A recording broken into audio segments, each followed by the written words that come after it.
Welcome to মনোবল global academy, the hub of scientific happiness. আজকে আমরা পৃথিবীর সবচেয়ে 5টি অঞ্চল সম্পর্কে জানব, যে 5টি অঞ্চলকে বলা হয় ব্লু জোনস, বা এই অঞ্চলের মানুষগুলো দীর্ঘদিন বাঁচেন। প্রখ্যাত লেখক ড্যান বুয়েটনার তার গ্রন্থ দ্য ব্লু জোনস গ্রন্থে তিনি 5টি অঞ্চলের কথা বলেছেন।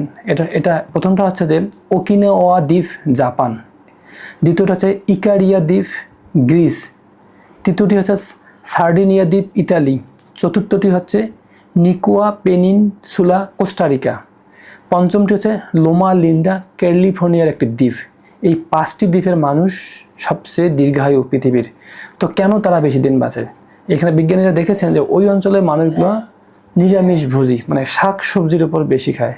তাহলে কি আমরা সাধারণত অনেক সময় মনে করি যে হচ্ছে না, সুস্থ ভালো থাকার জন্য মাছ মাংস বা আমিষ জাতীয় খাবারগুলোই আমাদেরকে ভালো থাকবে, কিন্তু বিজ্ঞানীরা গবেষণা করে দেখেছেন যে যে অঞ্চলের মানুষগুলো শাক লতা পাতা খায়, ওই অঞ্চলের মানুষগুলো পৃথিবীর দীর্ঘায়ু মানুষ। সবাই ভালো থাকবেন। থ্যাংক ইউ সবাইকে।